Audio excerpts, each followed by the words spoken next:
मंडी हादसे में आज के दिन 4 छात्रों के शव बरामद किए गए हैं। अब तक कुल 17 छात्रों के शव बरामद किए जा चुके हैं। 3 छात्रों के शव सुबह लोकेट किए गए और उसके बाद निकाले गए। वह एक और छात्र का शव दोपहर बाद बरामद किया गया। ब्यास नदी में हैदराबाद वीएनआर कॉलेज के 24 छात्र 8 जून को बह गए थे। अब तक जो सर्च अभियान चलाया उसमें अब तक की सबसे बड़ी सफलता यह मानी जा रही है। आज 4 छात्रों के शव बरामद किए गए हैं। अब तक कुल 17 छात्रों के शव बरामद किए जा चुके हैं। 3 छात्रों के शव सुबह लोकेट किए गए, उसके बाद बाहर निकाले गए। वह एक और छात्र का शव दोपहर के बाद शाम के समय बाहर निकाला गया। ब्यास नदी में हैदराबाद वीएनआर कॉलेज के ये छात्र 8 जून को बह गए थे। कुल 24 छात्र यहाँ बहे थे। एक टूर गाइड इनके साथ मौजूद था। तो आज के लिए सर्च ऑपरेशन का जो दिन है काफ़ी कामयाबी भरा रहा। पूरी जानकारी के लिए हमारे साथ जुड़ रहे हैं हमारे संवाददाता मंडी से अंकुश सूद। जी अंकुश, बताएं आज जो सर्च ऑपरेशन का दिन था काफ़ी अहम रहा। आज 4 छात्रों को यहां से निकाला गया है, शवों को बाहर। जी विवेक, आज का दिन भी एक बड़ी सफलता का दिन था, क्योंकि 15 दिन हो गए हैं सर्च ऑपरेशन को और सिर्फ पहले दिन ही जो है इतने शव मिले थे। आज 4 शव जो है यहाँ मिले हैं। और जैसा कि एक्सपर्ट पहले ही कह रहे थे कि क्योंकि ठंडा पानी है, यहाँ 11 से 15 दिन लगेंगे शवों को फूल कर ऊपर आने के, तो उसी हिसाब को देखा जाए तो वैसे ही हुआ है। और आज 15 दिन जो है 4 शव यहाँ पंडो बांध से मिले हैं। विवेक जी अंकुश, अब उम्मीद कर सकते हैं जो बाकी बचे हुए शव है वो भी जल्द ही बरामद कर लिए जाएंगे। जी, आज जिन डॉक्टर जो हैं, डॉक्टर मनोज यहाँ हैं, फॉरेंसिक एक्सपर्ट हैं मंडी जोनल अस्पताल के, हमारी उनसे बात हुई तो उन्होंने भी यही कहा कि जिस तरह का तापमान है पानी का, और उन्होंने भी उम्मीद जताई कि अब जो बॉडीज उन्होंने देखी, उनकी जिस तरह फुलावट थी, ब्लूटेड पेट्रिफिकेशन थी, उनका भी ये कहना था कि जो है ये शव अपने आप ही फूल कर ऊपर आए हैं, जो उसमें लग रहा था। और भी शव मिलने की उम्मीद उन्होंने भी इसी तरह जताई।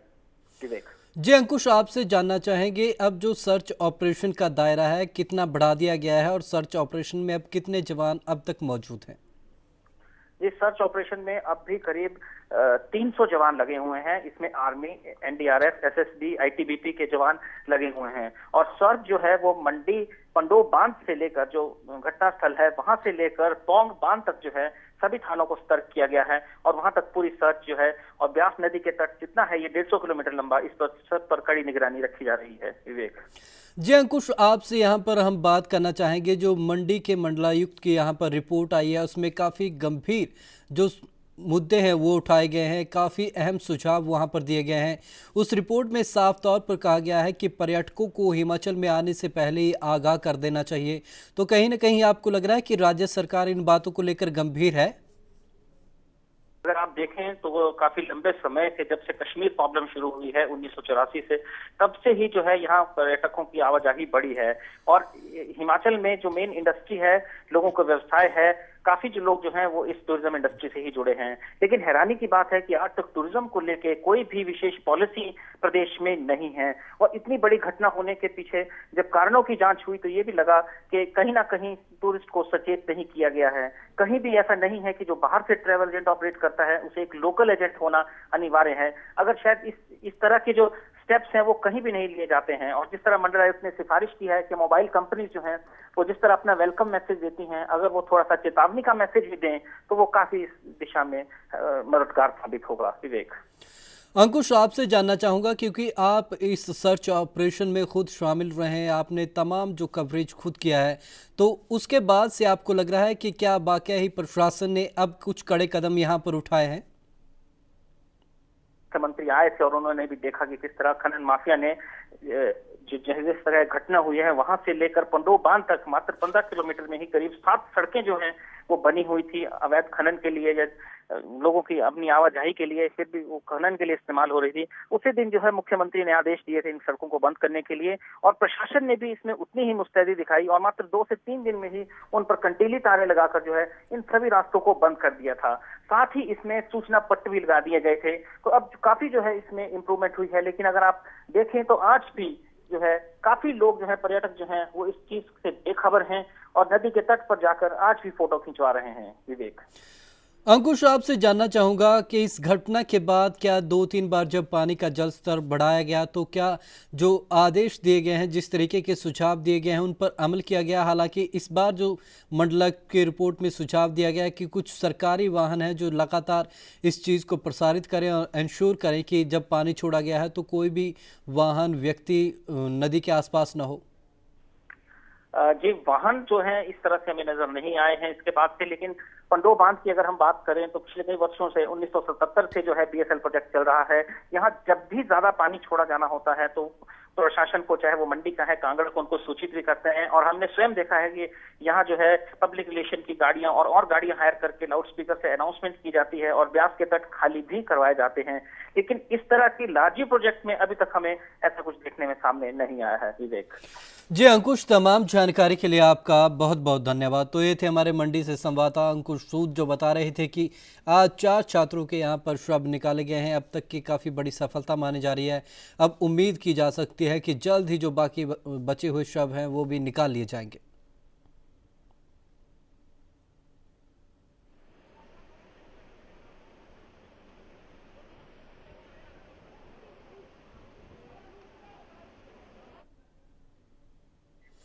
सैलानियों को अपनी ओर खींचने वाली देवभूमि हिमाचल की भूमि को अब पर्यटकों को अपनी सीमा में प्रवेश करते ही अलर्ट करना होगा। इस तरह की मांग लारजी हादसे के बाद मंडी के मंडलायुक्त की जांच रिपोर्ट में की गई है।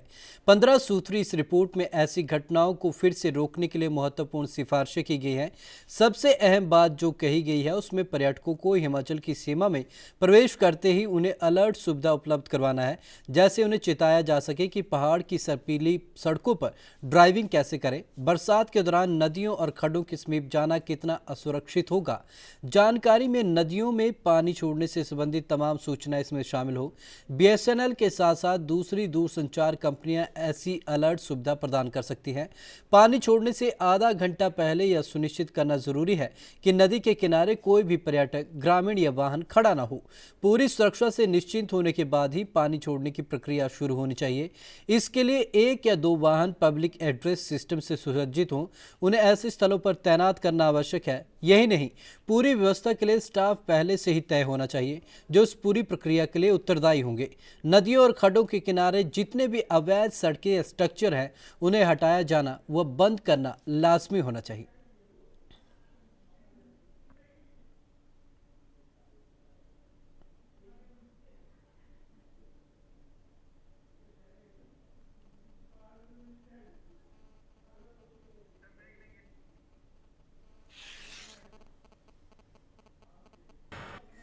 सोलन जिला के राज्य स्तरीय शूलिनी मेले की दूसरी संध्या हिमाचली कलाकारों के नाम रही, जहां रंगारंग शाम के मुख्य कलाकार अपने जोशीले पहाड़ी गीतों से युवाओं को झूमने पर विवश किया। वहीं वयोवृद्ध लोक गायकों की प्रस्तुतियों ने भी दर्शकों को मंत्रमुग्ध कर दिया। दूसरी सांस्कृतिक संध्या में स्थानीय कलाकारों ने सोलन जिले की पारंपरिक प्रस्तुतियां दी, जिसमें कलाकारों ने शादी व उत्सवों के दौरान गाए जाने वाले लोकगीतों को बखूबी दर्शाया।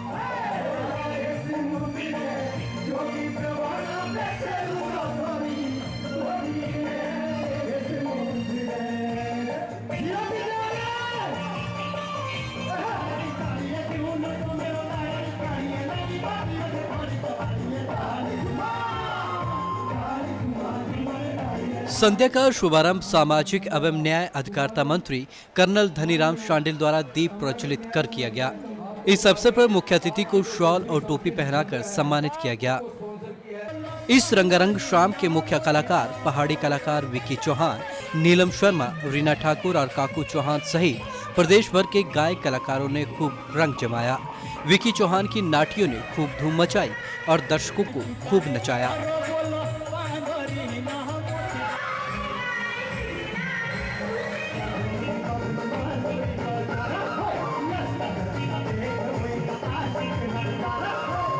सांस्कृतिक संध्या के अवसर पर मंत्री कर्नल धनीराम शांडिल ने सभी को शूलिनी उत्सव की बधाई देते हुए कहा कि मेले हमारी पारंपरिक एवं सांस्कृतिक धरोहर के द्योतक है। उन्होंने कहा कि इन मेलों में आने से लोगों में आपसी सौहार्द, भाईचारा की भावना बढ़ती है। लोग एक दूसरे से मिलते हैं जिससे आपसी सामंजस्य बढ़ता है। उन्होंने कहा कि हिमाचल प्रदेश की समृद्ध संस्कृति इस बात की गवाह है कि आज भी लोग हजारों की संख्या में मेले में आते हैं। आप सब लोगों को हमारे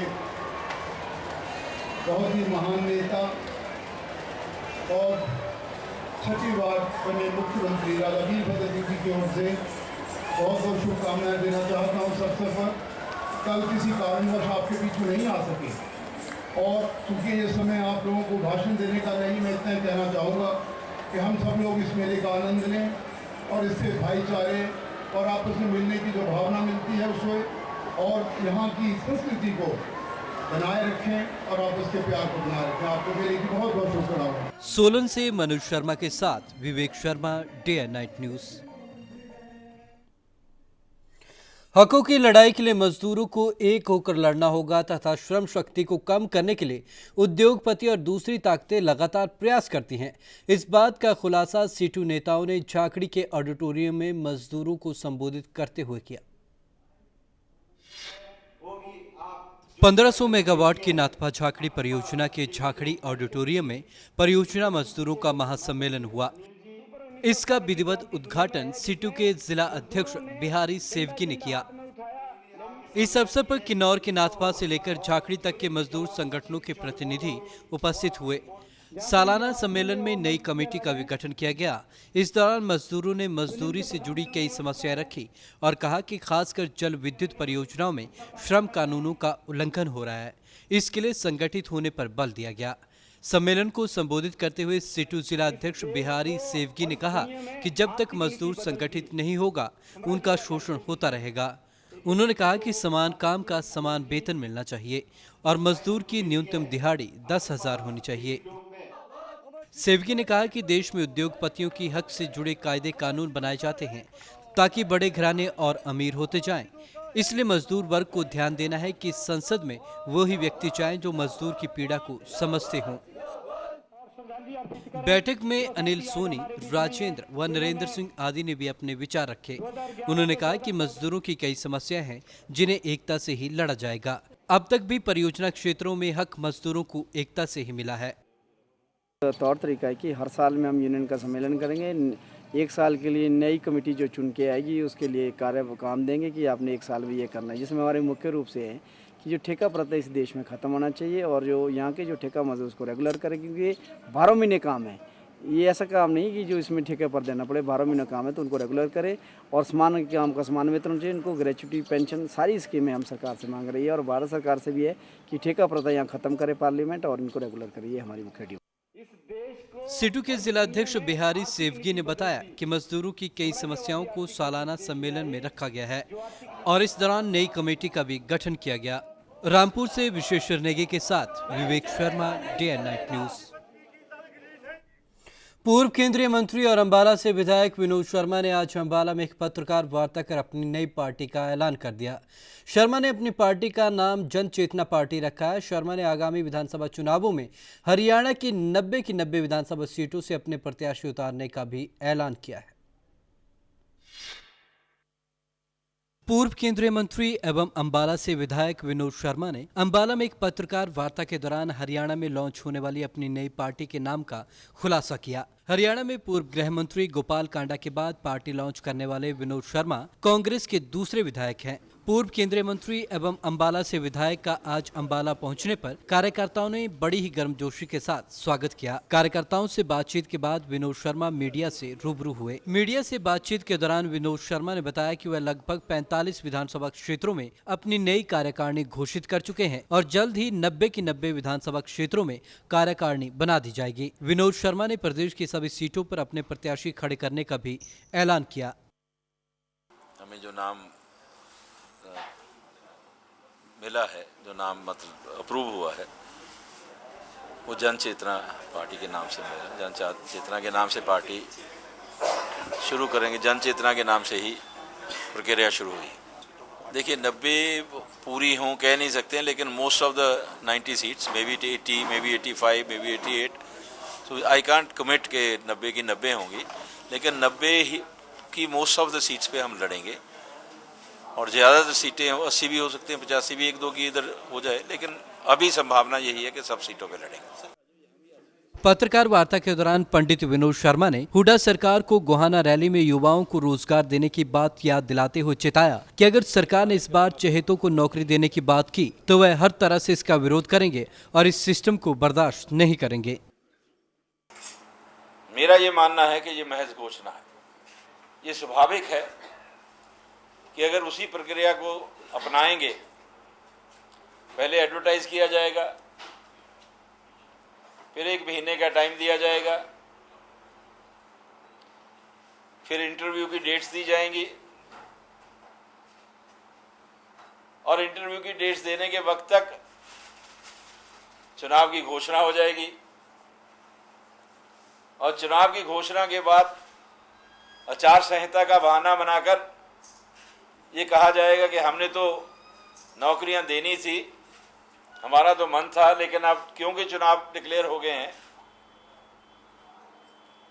कोड ऑफ कंडक्ट लग गया है, तो हमारी मजबूरी है, हम नहीं दे सकते। उन्होंने राज्य सरकार को आड़े हाथों लेते हुए कहा कि घोषणाएं सिर्फ घोषणाएं ही रह जाएंगी क्योंकि चुनाव में थोड़े ही दिन बचे हैं। विनोद शर्मा ने कहा कि अगर सरकार चाहे तो 2 दिन में नौकरी देने की प्रक्रिया को पूरा कर सकती है। आवेदन पत्र मांग लिए जाएं सबके, और जो पैरामीटर्स बने हैं, जो मापदंड बने हैं, उन मापदंडों को मानते हुए अगर कंप्यूटराइज करके आप एक कमांड दे देते हैं कि इस कमांड के जरिए जो बच्चे, अगर 500 नौकरियां हैं, जो बच्चे 500 पहले आते हैं, इनके तहत उनको सिलेक्ट कर लिया जाए तो 2 दिन में ये प्रक्रिया पूरी होकर उनको नौकरियां दी जा सकती है। जब पंडित विनोद शर्मा से पूछा गया कि पार्टी ऐलान के बाद पूरे हरियाणा से वह कहां से चुनाव लड़ेंगे तो उन्होंने हंसते हुए जवाब दिया, अंबाला से ही चुनाव लड़ेंगे क्योंकि उन्हें अंबाला से बहुत लगाव है। अंबाला से धर्मवीर पासी के साथ विवेक शर्मा, न्यूज़। जींद में इंसाफ रैली के दौरान वीरेंद्र सिंह न सिर्फ कांग्रेस पर बरसे बल्कि बगावत करने के भी संकेत दे दिए।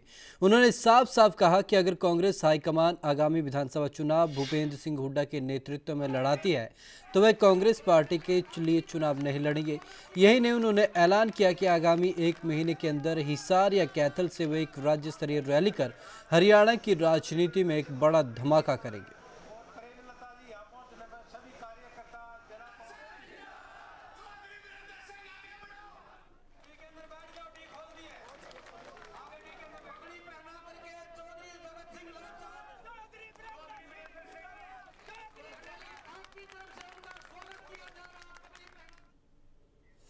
मुख्यमंत्री भूपेंद्र सिंह हुड्डा ने बल्लभगढ़ में मेट्रो परियोजना का उद्घाटन कर दिया है। इस दौरान विधायक शारदा राठौर ने अपने संबोधन में मुख्यमंत्री का स्वागत किया। मुख्यमंत्री द्वारा 5 अरब रुपए की बल्लभगढ़ को दी गई सौगातों के लिए उन्होंने धन्यवाद किया।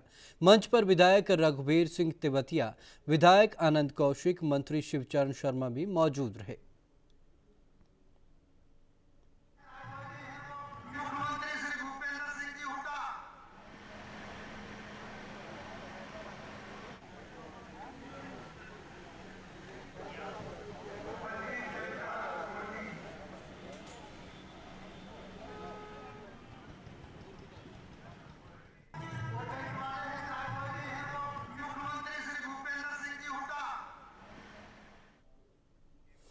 कुरुक्षेत्र में आज भाजपा प्रदेश कार्यकारिणी की दूसरे दिन की बैठक भी संपन्न हो गई है।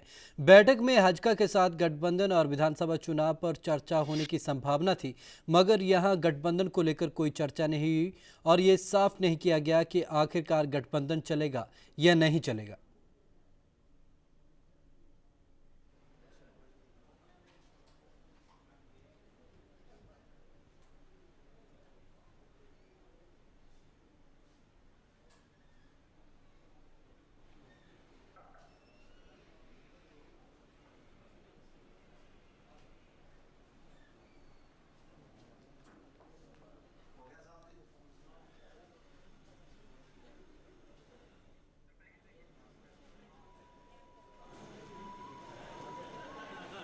वहीं धर्मशाला के भी 3 युवक इराक में फंसे हुए हैं। इनके परिजनों ने प्रदेश प्रशासन से उन्हें वापस लाने की गुहार लगाई है।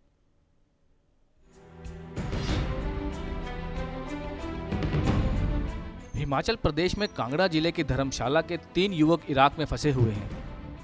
लाजगांज गांव का इंद्रजीत, धमेटा का संदीप और पासू का अमन इराक गए तो काम करने थे, लेकिन उन्होंने कभी सोचा भी नहीं था कि उनको बेगाने मुल्क में ये दिन देखने होंगे।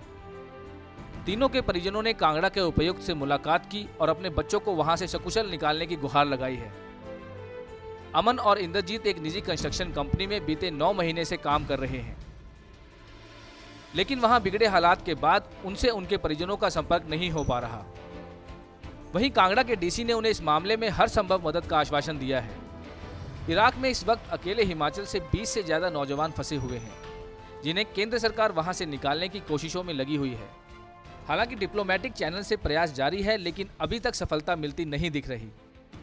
Bureau report, day night news. Hindi समाचारों में अब तक के लिए बस इतना ही। विवेक शर्मा को दीजिए इजाजत। नमस्कार। खबरों की दुनिया में आइए, हमारे साथ कहीं भी और कभी भी जुड़िए। हम मिलेंगे फेसबुक पर, हम दिखेंगे यूट्यूब पर, हमें फॉलो कीजिए ट्विटर पर। खबरों के साथ बने रहिए रात दिन।